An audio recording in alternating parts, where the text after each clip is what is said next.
എല്ലാവർക്കും നമ്മുടെ പുതിയൊരു വീഡിയോയിലേക്ക് സ്വാഗതം. അപ്പം ഞാൻ ഇന്നുള്ളത് മാനന്തവാടിയിൽ പഴശ്ശി രാജാൻ അടക്കം ചെയ്ത പഴശ്ശി കുടീരത്തിലാണുള്ളത്. അപ്പോൾ ഇതാണ് പഴശ്ശി കുടീരം. ഇവിടെയാണ് രാജാവിനെ അടക്കം ചെയ്തിരിക്കുന്നത്. അപ്പോൾ അവിടേക്ക് കുറേ മ്യൂസിയം അങ്ങനത്തെ കാര്യങ്ങളൊക്കെ ഉണ്ട്. അതെല്ലാം നമുക്ക് കണ്ടിട്ട് വരാം. ബ്രിട്ടീഷുകാർക്കെതിരെ പോരാടിയ കേരളവർമ്മ പഴശ്ശിരാജ ആ വീരനായകന്റെ അന്ത്യവിശ്രമ സ്ഥലമായ മാനന്തവാടി പഴശ്ശി ടോംബാണ് നമ്മൾ ഇന്ന് കാണാൻ പോകുന്നത്. ദാ ഈ കാണുന്നതാണ് പഴശ്ശിരാജയുടെ കല്ലറ.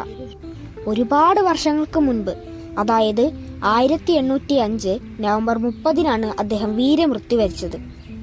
ഇവിടുത്തെ കാടുകളിലും കബനി നദിക്കരയിലുമൊക്കെ സിംഹത്തെ പോലെയാണ് അദ്ദേഹം ജീവിച്ചത്.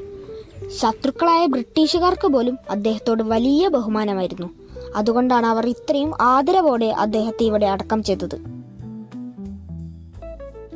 ഈ സ്മാരകത്തിനുള്ളിൽ ഒരു മ്യൂസിയം ഉണ്ട് കേട്ടോ. വരൂ, നമുക്ക് പോയി നോക്കാം. പണ്ട് യുദ്ധത്തിന് ഉപയോഗിച്ച പഴയ വാളുകളും അമ്പും വില്ലും ഒക്കെ നമുക്കിവിടെ കാണാം.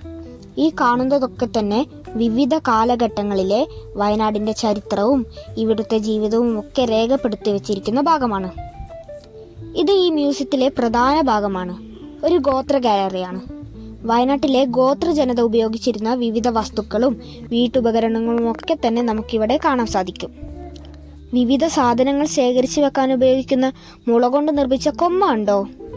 പിന്നെ നിലം തല്ലി ഉറപ്പിക്കാൻ ഉപയോഗിക്കുന്ന നിലം തല്ലി എന്ന ഉപകരണമാണിത്. അതുപോലെ ഈ കാണുന്ന പശുക്കളുടെയൊക്കെ കഴുത്തിലിട്ട് കൊടുക്കുന്ന മരം കൊണ്ട് നിർമ്മിച്ച മണിയാണ്. അങ്ങനെ ഒരുപാട് കാര്യങ്ങൾ ഇവിടെ കാണാൻ കഴിയും. ഇത് മുഴുവൻ കാർഷിക ഉപകരണങ്ങളാണ്. കൃഷിയുമായി ബന്ധപ്പെട്ടുകൊണ്ട് അന്നത്തെ കാലത്ത് ആളുകൾ ഉപയോഗിച്ചിരുന്ന വസ്തുക്കളെ ഇവിടെ വളരെ കൃത്യമായി ശേഖരിച്ച് നല്ല രീതിയിൽ ക്രമീകരിച്ച് വെച്ചിട്ടുണ്ട്. കലപ്പ, ഞവുരി, കൊരമ്പക്കുട, അങ്ങനെ എത്ര സാധനങ്ങളാണെന്നോ. ഈ ഭാഗം വീരക്കല്ലുകളും അതുപോലെ പഴയ കാലത്തെ പാത്രങ്ങളും യുദ്ധോപകരണങ്ങളും ഒക്കെ ഇവിടെ കാണാം. പ്രധാനപ്പെട്ട ഒരു കാര്യം എന്ന് പറയുന്നത് ഓരോ വിഭാഗത്തിലും അവിടുത്തെ കാര്യങ്ങൾ മനസ്സിലാക്കാൻ വേണ്ടിയുള്ള ഡിജിറ്റൽ സംവിധാനമാണ്. നമുക്ക് ടച്ച് സ്ക്രീനിലൂടെ ഓരോ വിഭാഗത്തിലെയും കാര്യങ്ങളെ കൃത്യമായി മനസ്സിലാക്കാം. ഇത് പഴയ കാലത്തെ നാണയങ്ങളുടെ ഒരു വിപുലമായ ശേഖരണമാണ്.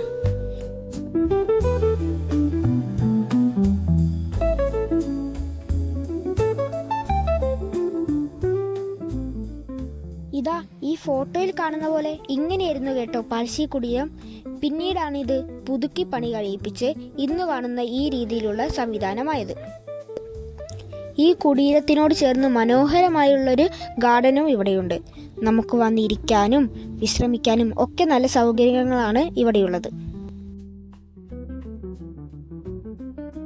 എന്തായാലും മാനന്തവാടിയിൽ വന്നു കഴിഞ്ഞാൽ നമ്മൾ തീർച്ചയായും കണ്ടിരിക്കേണ്ട ഒരു സ്ഥലമാണിത്. പഴശ്ശി രാജാവിൻ്റെ ജീവിതവും അതുപോലെ തന്നെ പഴയ കാലഘട്ടങ്ങളിലെ ഒരു നേർക്കാഴ്ചയും ഇവിടുത്തെ മ്യൂസിയം നമുക്കായി തുറന്നു തരുന്നുണ്ട്. കൂടാതെ കേരളവർമ്മ വീര പഴശ്ശി തമ്പുരാൻ്റെ മരിക്കാത്ത ഓർമ്മകൾ.